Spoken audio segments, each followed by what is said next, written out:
Hi friends, துண்டு மீன் குழம்பு எப்படி வைக்கலான்னு பார்க்கலாம். ஃபஸ்ட்டு நல்லெண்ணெய் ஊற்றிக்கலாம்.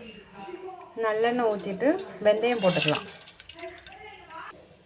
இப்போ பொடிசாக நறுக்குன சின்ன வெங்காயம், கருவேப்பிலை போட்டுக்கலாம். இது வதங்குறதுக்குள்ளே நம்ம ஒரு மசாலா ரெடி பண்ணிடலாம்.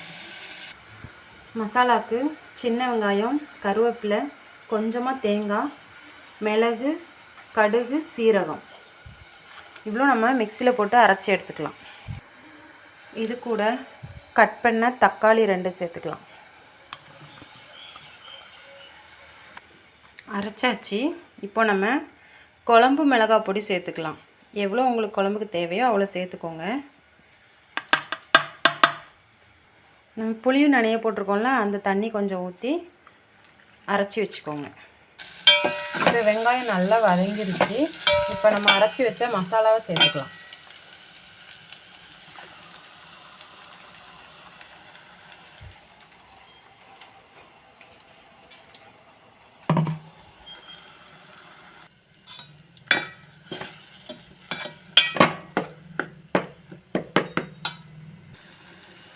இப்போ நம்ம தண்ணி சேர்த்துக்கலாம். நமக்கு குழம்புக்கு தேவையான புளியை ஊற போட்டு வச்சுருந்தேன். இப்போ இதை நல்லா கரைச்சி ஊற்றிக்கலாம். எவ்வளோ தேவையோ, மீன் குழம்புக்கு புளி கொஞ்சம் அதிகமாக இருந்தால் நல்லாயிருக்கும். உப்பு, புளி, காரம் கரெக்டாக இருந்தால் நல்லாயிருக்கும். பார்த்துக்கோங்க நீங்கள். அதை புளி கரைச்சி ஊற்றிடலாம்.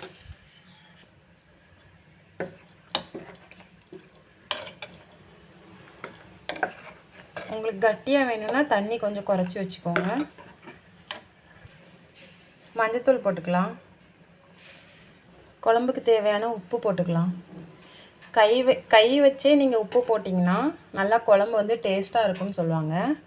அதனால தான் நான் ஸ்பூன் யூஸ் பண்ணாமல் கையிலே போடுவேன். நீங்களும் ட்ரை பண்ணி பார்த்துட்டு சொல்லுங்கள்.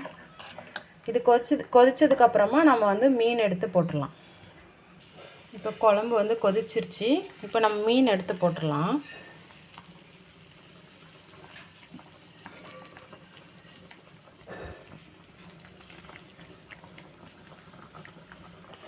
இந்த மீன்லாம் பொரிக்கிறதுக்கு வேணும், அதனால் மிச்ச மீன்லாம் போட்டாச்சு.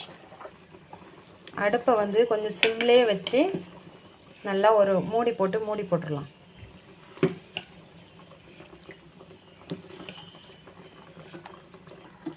ஒரு 5 நிமிஷம் நல்லா கொதித்து வந்ததுக்கப்புறம் கொஞ்சமாக நல்லெண்ணெய் ஊற்றிக்கோங்க. ஊற்றிட்டு திரும்ப ஒரு 5 நிமிஷம் மூடி போட்டு சிம்மில் வச்சுருங்க. குழம்பு நல்லா வத்திருச்சு. இன்னும் தாளித்து ஊற்றிடலாம். எண்ணெய், கடுகு, வெந்தயம், கருவேப்பிலை.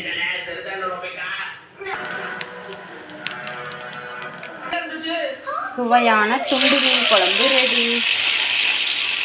வீடியோ பிடிச்சா லைக் பண்ணுங்கள், ஷேர் பண்ணுங்கள், கமெண்ட் பண்ணுங்கள். தேங்க்யூ.